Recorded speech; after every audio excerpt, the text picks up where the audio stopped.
Saya legowo ketika sampean mengatakan Abuya Gufron bukan dzurriatnya Syekh Nawawi. Saya legowo, alhamdulillah. Ternyata ada yang dari Garut, dari situ Cangkuang ngasihkan silsilah. Kalau Abuya Gufron dari Prabu Siliwangi. Saya ini emang saya kelahiran Bandung, tetapi keluarga saya asli Garut dan asli Banten. Kalau saya minta kepada Banten mau diakui atau tidak diakui, tetap saya keluarga Prabu Siliwangi. Saya tidak takut. Jangan sampai kamu ngilo-ngilo saya, biarpun gak kasih nama saya, dikejar sama saya pun, dipuasai saya.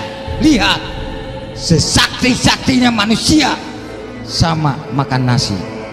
Hati-hati. Kemana sampai ngilo-ngilo ulama Paku Banten, hati-hati, kemana pun dikejar sama saya. Tingkatan para wali itu yang diberikan anugerah oleh Allah kemampuan bahasa Suryani, bahasa hewan, bahasa ajam dan lain sebagainya, itu rata-rata Allah berikan kepada para wali yang makamnya Qutbul Ghaus. Perlu diketahui bahwasannya yang lagi ramai pada beberapa minggu ini itu tentang pengakuan. Jadi pengakuan, mengaku gaus, mengaku wali kutub, ya sah-sah saja. Tapi kan apa yang ditampilkan itu jangan menimbulkan fitnah. Jadi jangan aurat yang di dalam itu serta-merta diumbar. Jadi serta-merta diumbar yang akhirnya bukan orang itu ngerti, bukan orang itu paham, bikin umat itu bingung. Dari sisi penampilan aja seperti itu ya, jadi kita bisa melihatnya itu kayak gitu.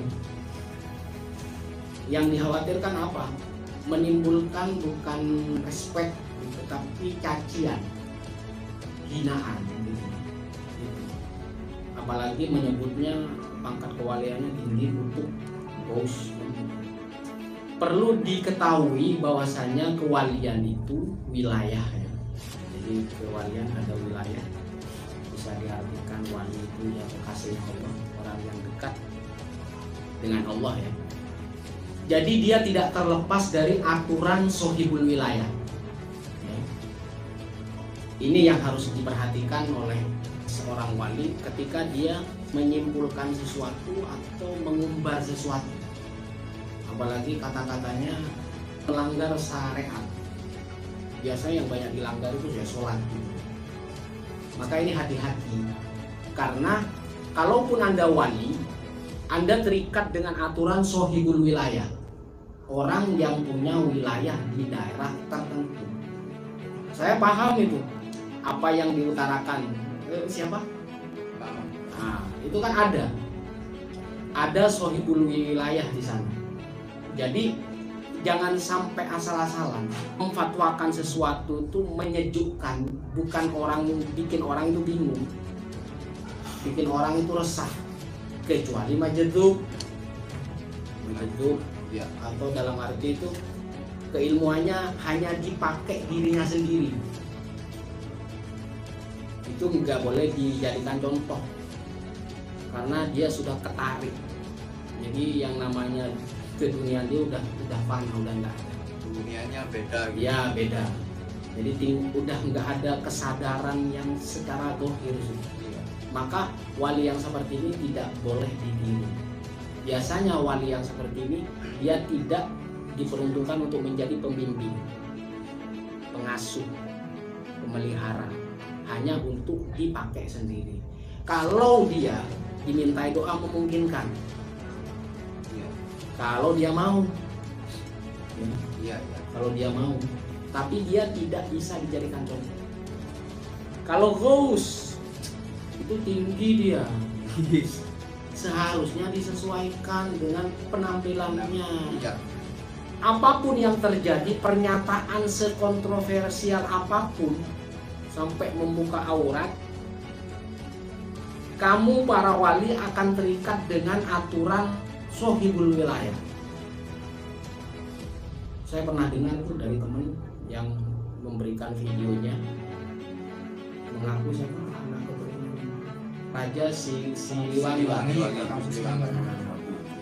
Salah satunya itu adalah Sohibul Wilayah yang namanya Raden Rahmat Suci.